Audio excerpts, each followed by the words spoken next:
Assalamualaikum warahmatullahi wabarakatuh.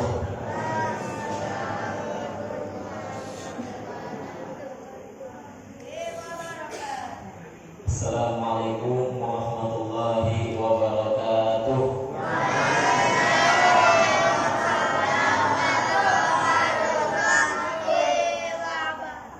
Alhamdulillah.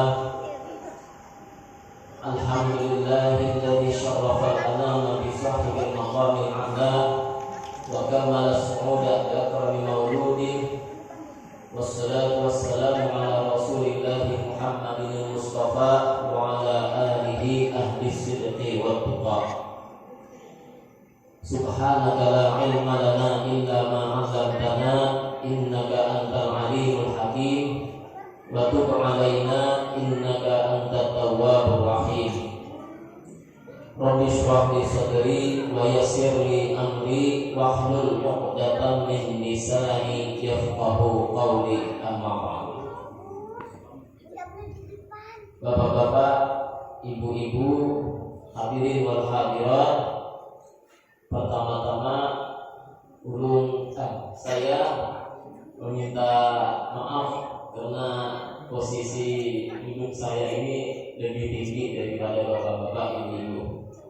Mungkin tujuannya supaya lebih terlihat. Dan tentunya bapak-bapak, ibu-ibu yang dirahmati Allah Subhanahu wa taala, sudah sepatutnya kita bersyukur kepada Allah Subhanahu wa taala karena sampai sekarang ini hati kita dan jasad kita, tubuh kita masih digerakkan oleh Allah Subhanahu wa taala, diberikan hidayah, taufik dan inayahnya sehingga kita bisa hadir di sini guna melaksanakan sholat maghrib berjamaah dan mengadakan tausiah agama atau pengajian. Mudah-mudahan dengan perkumpulan ini, berkah masjid ini, berkah majlis ini, dosa-dosa kita semuanya diampuni oleh Allah Subhanahu wa taala. Segala hajat kita dikabulkan oleh Allah Subhanahu wa taala, dan kita pun juga diselamatkan oleh Allah taala baik di dunia ataupun di akhirat. Dan pulang dari masjid ini kita semuanya mendapatkan ilmu yang bermanfaat supaya kita selamat baik di dunia ataupun dari akhirat. Dan juga tidak lupa kita haturkan salawat kepada junjungan kita Nabi besar Muhammad sallallahu alaihi wasallam. Mudah-mudahan kita termasuk hamba Allah yang senantiasa bersalawat kepada baginda Rasulullah, dan mudah-mudahan nantinya kita dan keluarga-keluarga kita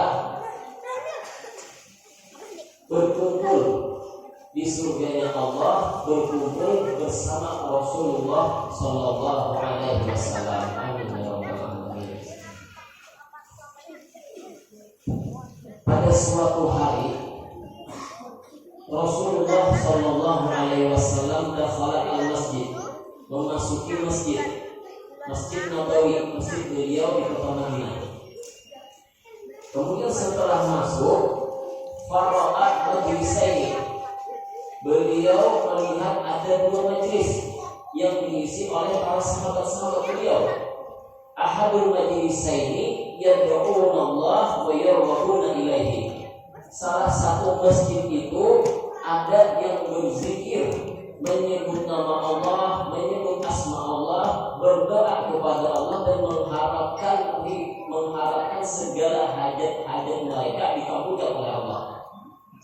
Kemudian majlis akhar, dan di majlis yang satunya lagi, kan Rasulullah ketika masuk masjid menemukan dua majlis yang diisi oleh sahabat.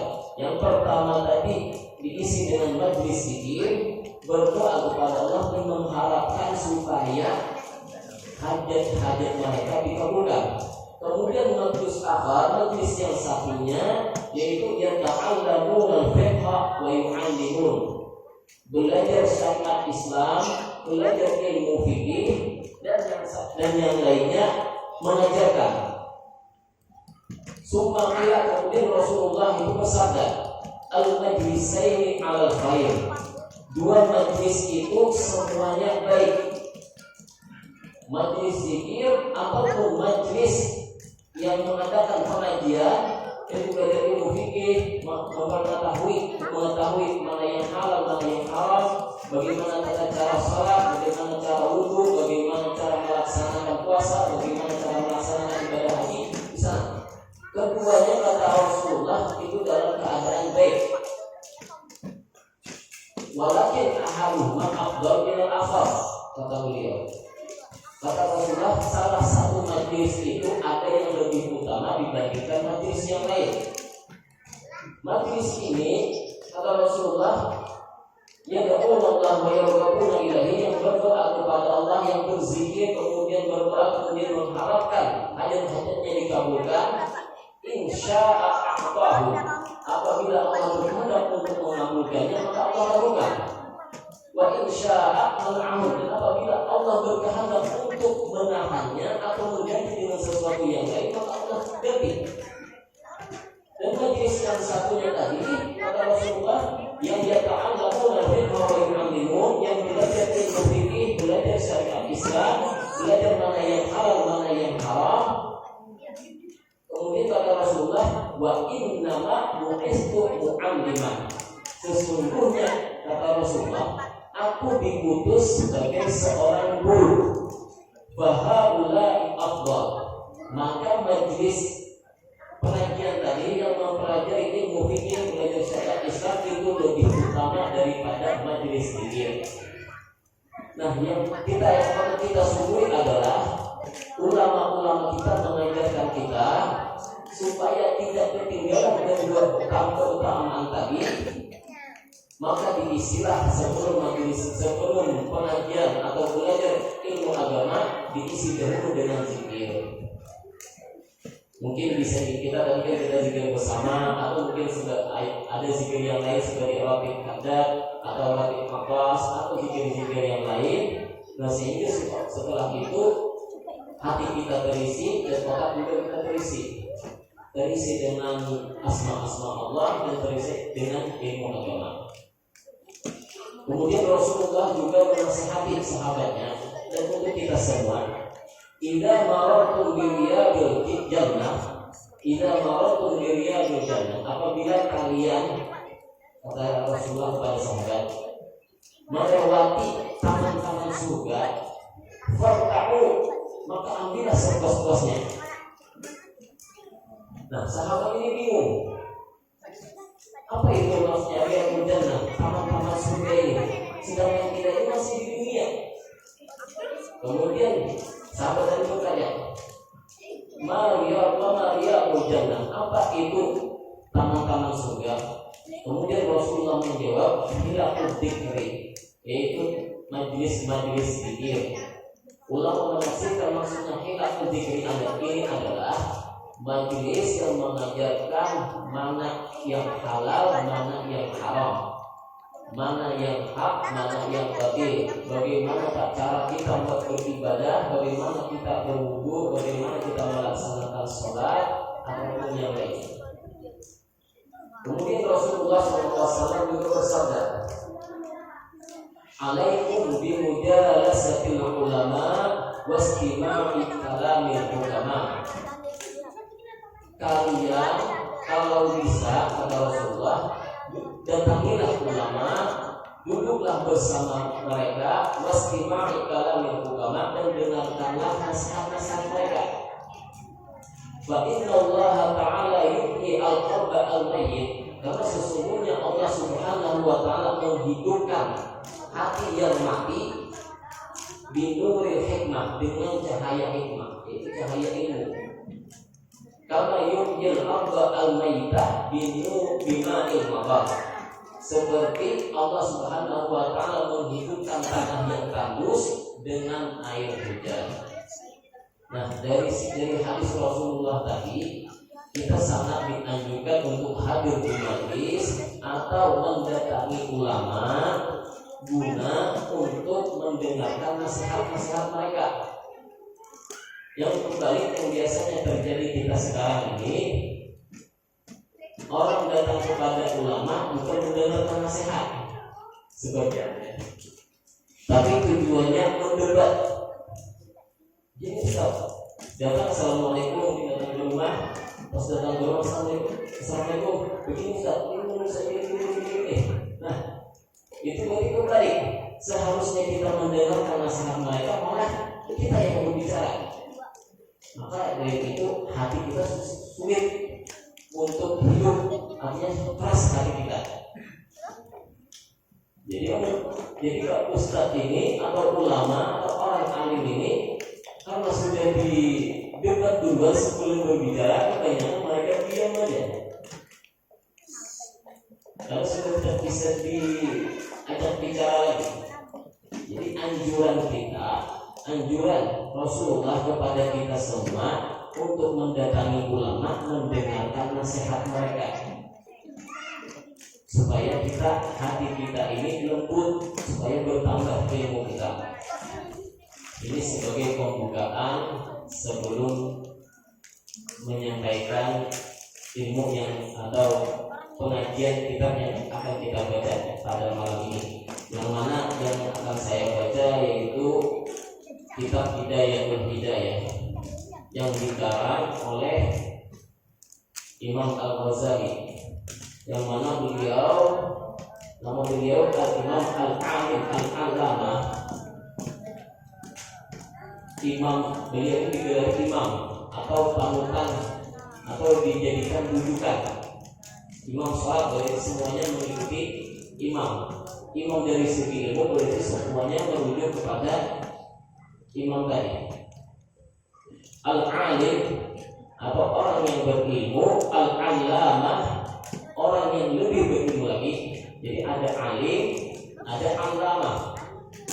Alim ini alim biasa, orang yang berilmu, al-allamah orang yang sangat berilmu. Hujjatul Islam. Hujjatul Islam ini pembela agama Islam. Syarat dikatakan mempunyai gelar Hujjatul Islam itu ada yang mengatakan minimal hafal hadis sebanyak 300.000 hadis lebih. 300.000 hadis. Nah, baru mendapatkan gelar Hujjatul Islam. Abu Hamid, nama beliau yang dikenal dengan Abu Hamid, Muhammad bin Muhammad Al-Ghazali Al-Tusi. Nah, jadi Imam Al-Ghazali ini biasanya disebut Abu Hamid. Hamid itu nama anak beliau. Abu itu artinya ayah. Jadi ini misalkan ulun ada anak saya, salah satunya Muhammad bin Kamil. Maka orang bisa memanggil saya Abu Kamil. Muhammad, nama beliau aslinya adalah Muhammad. Nama ayah beliau juga Muhammad. Nama kakek beliau baru Muhammad Al-Ghazali Al-Tusi. Jadi Imam Al-Ghazali itu nama asli beliau itu adalah Muhammad. Al-Ghazali itu nama lengkap. Amma ba'du fa'lam ayyuhal haris al-muqbil ala iktibasil ilmi. Nah, beliau sebelum menyampaikan ilmu yang akan beliau sampaikan di dalam kitab ini, beliau memberikan nasihat. Fa'lam, ketahuilah ayyuhal haris al-muqbil ala iktibasil ilmi, yang bersemangat untuk mencari ilmu, wal muzhir min nafsihi, dan nampak pada dirinya sidqur rubah, menampakkan diri bahwasanya benar-benar untuk mencari ilmu, wa farqut ta'atush ilaihi, dan haus akan ilmu, annaka sesungguhnya kamu in kunta taqsudu bi talabil ilmi al-munafasah, apabila kamu menuntut ilmu dengan niatan al-munafasah atau untuk menyaingi orang lain. Nah, kita hadir di majelis ilmu, tapi supaya mencari ilmu, kemudian dapat ilmu ini, kemudian akhirnya menyaingi atau mengkritik pendapat orang lain. Nah, jadi kata Imam Ghazali, kalau kalian menuntut ilmu tujuannya untuk berdebat atau mengkritik orang lain, wal mubahah atau tujuannya karena ingin menyombongkan diri, wa tafaddul 'alal aqran dan supaya lebih unggul di hadapan yang lain, wastimalatun wujuhin nas ilaika dan supaya mata-mata itu mata-mata manusia tertuju kepada kamu, maksudnya supaya dipandang orang lain.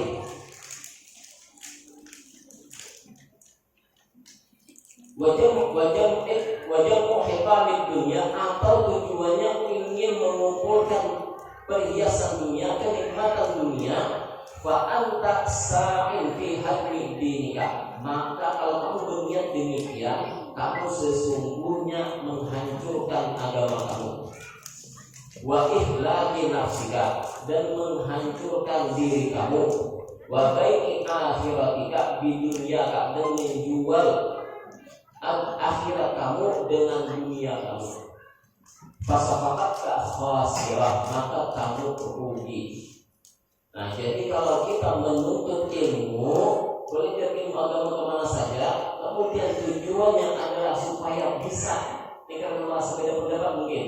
Tapi pendapatnya kayak gini, akhirnya hadir majelis ini, tiba-tiba dapat ilmunya, dapat dalilnya, akhirnya mendebat seperti ini, nah itu salah. Atau supaya sombong, atau supaya lebih unggul daripada yang lain, atau supaya orang lain semuanya memandang bahwasanya kita ini orang yang berilmu. Nah, itu sama saja kita menghancurkan agama kita, menghancurkan diri kita, dan menjual akhirat kita dengan dunia kita. Maka kita termasuk orang yang rugi. Nauzubillah. Jadi kita harus memperbaiki niat kita dulu. Karena apa yang kita pelajari di buku ini belum tentu sama dengan buku yang lain. Begitu juga sahabat. Sahabat mendengar di sini hadis dari apa dijelaskan oleh Rasulullah beda lagi dengan yang dijelaskan yang didengar oleh sahabat yang lain. Karena tidak mungkin semua sahabat itu berada di mana Rasulullah berada. Rasulullah pergi ke Mekah, berarti semua sahabat pergi ke Mekah, tidak mungkin. Ada yang tertinggal. Nah, ketika di Mekah itu mungkin Rasulullah menyampaikan sebuah hadis kayak gini, dan di mana beda lagi hadisnya. Jadi masing-masing ada perbedaan pendapat. Al-ikhtilaf rahmah, perbedaan pendapat itu mendatangkan rahmat. Jadi intinya kita sebelum menuntut ilmu, sebelum mempelajari ilmu agama, perbaiki dahulu niat kita. Kalau saya jujur mulai mondok, habis lulus madrasah ibtidaiyah negeri atau SD, nah setelah itu kan saya disuruh mondok, disuruh mondok ke Darul Hijrah Putra. Itu terpaksa, tidak ada keinginan untuk mondok, jujur, karena melihat anak-anak di MI itu semuanya ingin masuk SMP, ITS. Nah, jadi saya pengen juga. Tapi orang tua kalau mengizinkan, tidak memberi izin, jadi memaksa saya masuk pondok. Datang ke pondok Darul Hijrah itu mulai rumah dari Nagara, karena aslinya saya Nagara, orang Hulu Sungai Selatan. Nah, dari Nagara ke Martapura itu di naik taksi umum, angkot gitu. Itu nangis terus, lulusan SD, anak-anak gitu. Sampai pondok diurusin tanda tangan sama ayah. Setelah sekitar 2 jam di pondok, orang tua ngurus, pulang. Jadi sekitar jam 2-an siang pulang. Sore itu tidak ada pendataan di kamar. Nah, jadi semua teman-teman itu semuanya punya lemari pakaian semuanya, kecuali saya. Jadi ternyata pas ditanya-tanya, ternyata Abah Ulun, ayah saya itu belum membelikan lemari dan belum membelikan kasur. Jadi tidak ada lemari, tidak ada kasur. Tidak ada lemari, tidak ada kasur. Mohon maaf kamu campur. Nah, jadi pas malamnya mau tidur, semuanya itu sudah punya kasur masing-masing. Di depan lemari kan di pondok itu lemari, di depan lemari itu mau tidur langsung disusun kasur. saya lemari nggak ada, itu masih pakaian masih di dalam tas. Habis itu jadi bingung dulu kayak apa nggak bersandar gitu. Akhirnya didatangi sama kakak kelas, mana kasur belum beli. Nah kakak kelas itu masuk ke ruangan khusus husnuzon gitu ya, husnuzon berasangka baik saya, prasangka baik dulu. Kakak kelas ini mau meminjamkan kasur. Ternyata pas keluar itu beliau ngasih kardus. Jadi malam pertama tidur dia kardus, bantal, tas. Bantal pun dari dia pinjam ya, mungkin karena sama-sama butuh juga mungkin ya. Terus saya ini masih anak baru, mungkin beliau juga masih pengurus baru, mungkin belum ada feeling gitu ya. Jadi tidur, ya alhamdulillah bisa tidur. Tadi di pertengahan malam terbangun karena digigit semut merah. Pas waktu itu kami lantainya itu di pondok itu bukan keramik, masih cor-coran gitu, pecah-pecah. Jadi keluar dari cor-coran itu semut, digigit semut. Nah tapi masya Allah, terbangun dari tidur, hanya saya wudhu, pergi ke irigasi, wudhu sholat tahajud. Itu malam pertama saya ingat. Tapi doa saya itu agak aneh sedikit gitu. Jadi pas setelah sholat tahajud saya berdoa, ya Allah, kenapa mama ulur ibu saya ini tega banget masukin saya ke pondok. Jadi saya bilangnya itu tega. Karena kan pertama terpaksa, habis itu ternyata nggak ada kasur, nggak ada lemari, terpaksa terus tersiksa gitu hubungannya gitu kan. Nah itu setelah besoknya akhirnya saya beli lemari bekas, sisa duit sisa 10.000. Beli lemari bekas itu 20.000. Dan setelah beberapa bulan, alhamdulillah Allah menjawab doa saya. Yang kenapa ibu saya tega masukin saya ke pondok. Itu saya sadar bahwasanya orang tua saya itu menginginkan supaya saya itu paham ilmu agama supaya selamat di dunia dan di akhirat. Jadi kalau masalah niat saya dalam menuntut ilmu, mungkin saya tidak ada niat. Yang penting mengikuti apa arahan orang tua.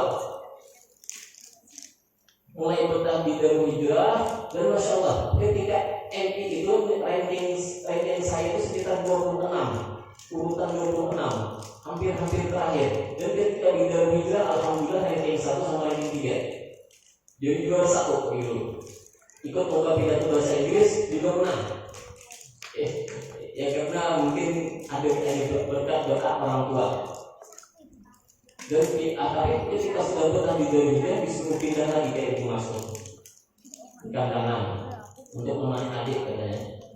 Menemani adik. Dan di Ibu Masuk itu ibu saya nanya ke Ustaz alumni sana, bagaimana cara mendokin, bagaimana cara menyekolahkan anak di Kegontor, bagaimana cara menyekolahkan anak ke Mesir.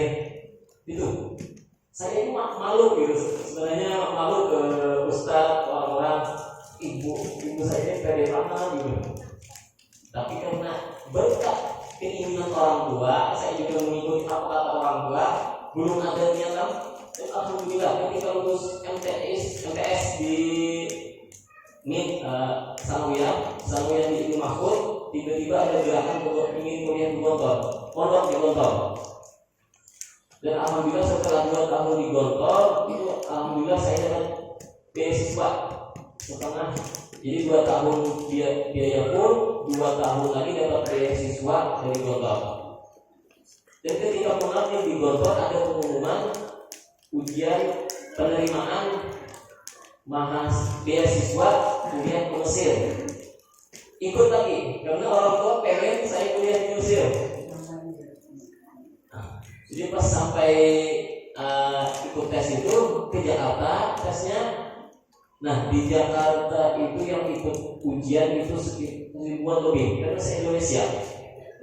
Dan alhamdulillah saya juga dapat lulus juga. Jadi yang lulus sekitar 100 orang. Yang dari Kalimantan kemarin tuh angkatan saya cuma 1 orang. Cuma di Kalimantan Selatan saya, alhamdulillah. Ini berkat orang tua, niatnya ada. gambaran Mesir itu kayak gimana nggak ada juga. Nggak tahu bahwasanya Fir'aun itu di Mesir, Nabi Musa itu di Mesir, apa Alexandria itu di Mesir, nggak tahu. Tapi yang penting punya luar negeri gitu aja. Kayak gimana orang ke Mesir. Jadi intinya kita memperbaiki niat kita sebelum menuntut ilmu.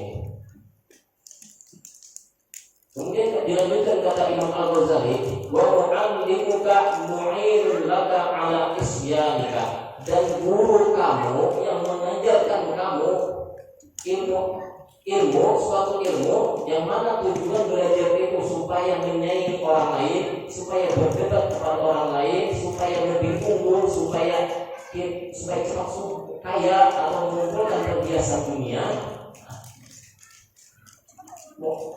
Mu'inun laka ala isyanika, maka guru kamu itu termasuk ikut dalam kemaksiatan kamu. Wa syarikun laka fi khusranika, dan guru kamu itu juga termasuk orang yang rugi.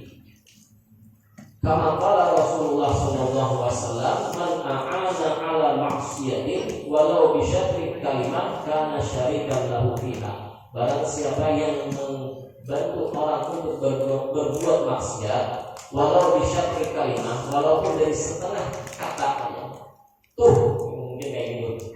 Nah, mungkin ada yang mau mencari di mana orang yang jual narkoba misalkan, kita tuh itu ya. Nah, berarti ikut juga berbuat maksiat, sama-sama ikut dosa.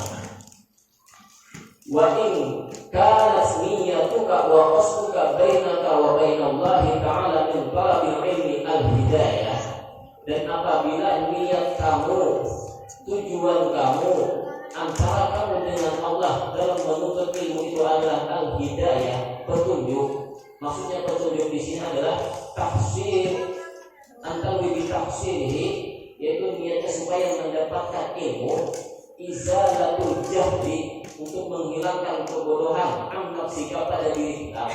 Nah, jadi kita menuntut ilmu supaya kita tidak dikatakan bodoh, supaya kita berilmu. Wa ansa'il juhal, dan supaya orang-orang lain juga berilmu. Artinya kita menuntut ilmu, kemudian kita paham, kita ajarkan kepada orang lain. Wa ihya'id-din, atau tujuan menuntut ilmu adalah supaya menegakkan agama Islam, wa ibqa'il Islam bil ilmi, dan supaya agama Islam ini dikenal dengan agama yang berilmu, wa darul akhirah, dan tujuannya juga supaya kita selamat nanti di akhirat, wa ridwallahi ta'ala, dan juga mengharapkan ridha Allah, wa tanwi bidzalika syukur ala nikmatil aqli, dan niat kita juga menuntut ilmu tujuannya adalah bersyukur atas nikmat akal yang telah Allah berikan, wa nikmati sihhatil badan, dan nikmat kesehatan badan. Fa absyir, maka terimalah kabar gembira, fa innal malaikah, karena sesungguhnya malaikat tabsutu laka ajnihataha, membentangkan sayapnya untuk kamu. Indah masyaita, ketika kita berjalan.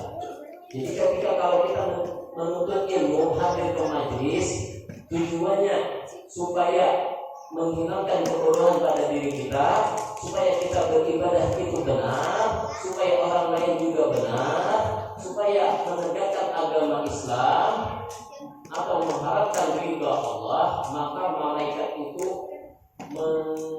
membentangkan sayapnya ketika kita berjalan. Wa haitanil bahri tastaghfiru laka idza sa'aita, dan binatang-binatang yang ada di laut semuanya mendoakan supaya dosa-dosa kita diampuni oleh Allah. Itu kalau niat kita benar. Makanya kata Rasulullah, man izdada ilman wa lam yazdad hudan lam yazdad minallahi illa bu'dan. Barang siapa yang menuntut ilmu tapi dia tidak bertambah hidayahnya, tidak bertambah petunjuknya, lam yazdad minallahi illa bu'dan, maka sebenarnya dia tidak bertambah apa-apa, akan tetapi bertambah jauh dari Allah. Jadi kalau kita melihat kita benar sudah dalam menuntut ilmu, secara otomatis kita juga rajin beribadah, berusaha semaksimal mungkin meninggalkan maksiat. Makanya Nabi dahulu itu ada ulama tabi'in namanya Rabi bin Haisam. Rabi bin Haisam ini terkenal rajin beribadah. Beliau menuntut ilmu dengan rajin, beliau praktekkan rajin beribadah, bahkan dijadikan panutan pada masa itu, pada masa tabi'in, dijadikan panutan. Kalau mungkin kayak kita sekarang ini mungkin seperti ya ulama-ulama yang kita tahu nih, mungkin seperti Guru Sabumpul ataupun yang lainnya. Nah, jadi panutan kita bagaimana beribadahnya, bagaimana ilmunya itu dijadikan rujukan. Tapi semulia-mulianya orang, pasti ada orang yang ingin berbuat jahat, pasti ada orang yang tidak suka. Sama juga dengan Rabi bin Haisam tadi. Beliau ini banyak yang menyukai, bahkan ibu-ibu pun mengatakan kepada anak-anaknya, ini contoh Rabi bin Haisam. Orangnya rajin beribadah, rajin menuntut ilmu. Intinya gurunya contoh ini, contoh Rabi bin Haisam, contoh Rabi bin Haisam. Nah, tapi walaupun banyak yang suka, ada juga yang tidak suka. Nah, yang tidak suka ini, mereka ini menyewa perempuan yang pada masa itu memang paling cantik, tapi perempuan penghibur. Dipanggil dikasih uang 1000 dinar atau 1000 dirham gitu. Berarti duitnya banyak. Ini uang ambil, yang penting goda si Rabi bin Haisam supaya terjerumus ke dalam maksiat. Akhirnya diterima dan perempuan tadi langsung berhias sedemikian rupa. Ini pakai lipstik, yang lipstik basah itu berarti supaya laki-laki tergoda. Pakaian sutra yang isinya itu terang. Jadi berpakaian sedemikian rupa. Nah, tapi dia pergi langsung ke depan rumah Rabi bin Haisam. Berpakaian, tapi ditutup pakai pakaian hitam, pakai cadar. Dia pakai taktik supaya Rabi bin Haisam ini tergoda. Datang Rabi bin Haisam dari masjid, datang ke rumah, sampai di depan rumah itu sedikit lagi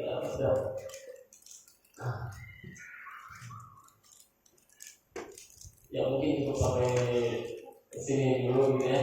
Intinya orang yang bertakwa kepada Allah Subhanahu wa taala insyaallah dijaga. Dan perempuan tadi yang niatnya ingin mengganggu Rabi bin Haisam, beliau jadi tiba-tiba bertobat, dibacakan oleh Rabi bin Haisam, laqad khalaqnal insana fi ahsani taqwim tsumma radadnahu asfala safilin. Sungguh Allah Subhanahu wa taala menciptakan kamu dengan begitu indah, menciptakan manusia itu begitu indah.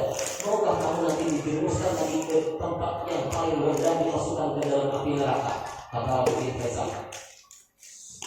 Apakah kamu sudah siap dengan perbuatan kamu ini menghadap Allah Subhanahu wa taala? Kalau misalkan saat tiba-tiba sekarang ini malaikat datang, malaikat pencabut nyawa datang, siapkah untuk menghadap Allah? Dan misalkan ada penyakit sehingga penyakit kamu ini, kulit kamu ini menjadi buruk, sehingga orang lain tidak ada yang suka dengan kamu lagi. Nah, dinasihati oleh Rabi bin Haisam, akhirnya bertobat kepada Allah, dan si perempuan tadi meninggal dunia dalam keadaan sujud karena takut. Orang yang soleh itu kalau menyampaikan nasihat itu langsung masuk ke dalam hati.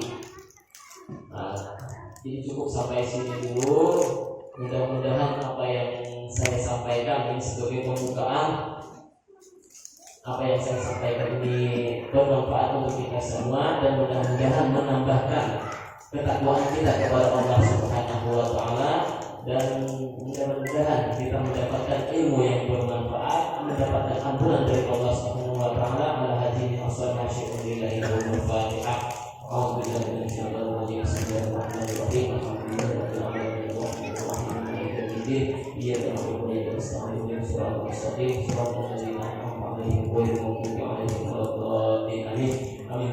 Bismillahirrahmanirrahim. Alhamdulillahirabbil alamin. Allahumma shalli ala sayyidina Muhammad wa ala ali sayyidina Muhammad. Allahumma salli ala sayyidina Muhammad wa ala ali sayyidina Muhammad. Allahumma salli ala sayyidina Muhammad wa ala ali sayyidina Muhammad.